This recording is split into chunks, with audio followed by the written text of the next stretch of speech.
Hello everyone, welcome to our final module focusing in on heuristics and practical judgment.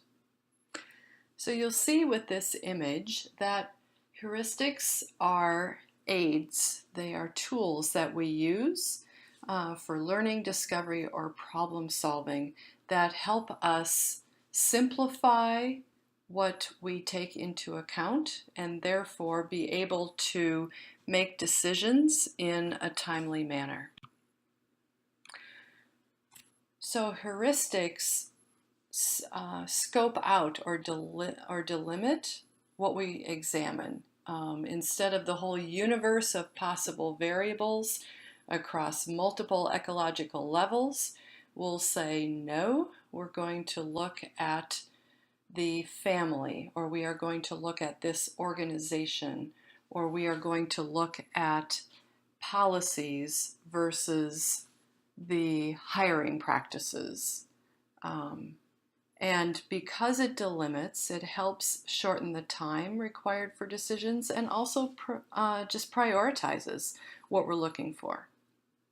So the most effective heuristics help us open up avenues or be able to have the possibilities that come out of it that really are what we're looking for, that they're good enough, or what one of the heuristic authors says is satisficing. And if that sounds a little bit similar to the pragmatic paradigm of satisfying, you're absolutely right.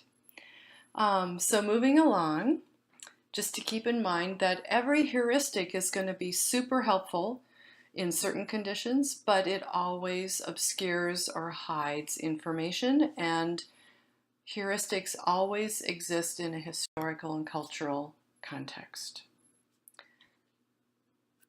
So epistemology, how we think about heuristics, is that they support discovery. So this could be through formal research or within our practice or within everyday living, that we come up with ways of even doing a grocery list or thinking about the options of how we get to work. We always develop these heuristics that guide us through our day.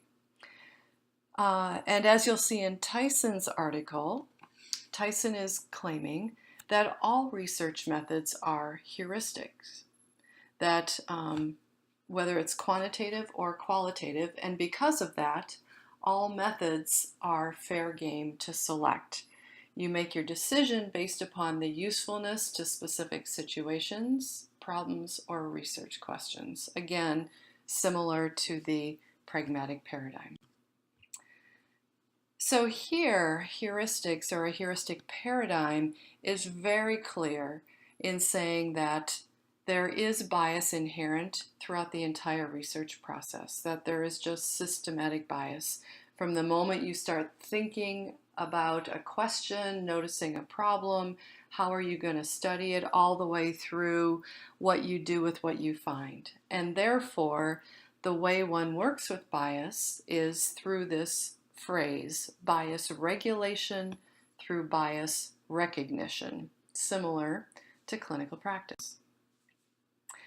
And also, since bias is inherent, values are also inherently part of research.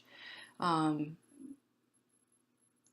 heuristic paradigm is also making a claim that research can be viewed as a form of social action, that the inquiry we do, the kinds of questions we ask, who we include, how we are looking and examining a situation can be used in the service of our professional values and commitments. So strengths.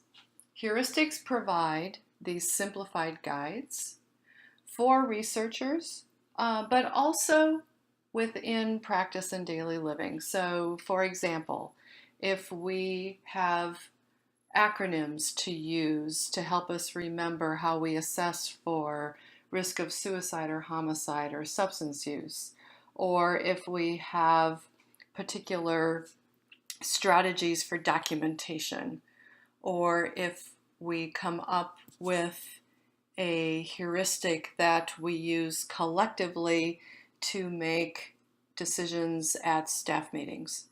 So heuristics can really help a group of people and individuals to hone in on what's viewed as essential within a particular situation, and then to be able to make a decision in a timely way. And bias regulation through bias recognition helps us note historically what our profession has been influenced by. Is it funding? Is it what tends to get published? Is it what legislators tend to be looking for? As well as cultural influences that affect what we perceive and the meaning that we make, our cognition off of what we perceive. And then finally, all methods are viewed as possible choices. Some of the limitations: if one is not recognizing bias, it can negatively impact the whole entire research process or particular parts of it. And as a reminder that every heuristic has its limits. It is not going to be able to be used in every situation.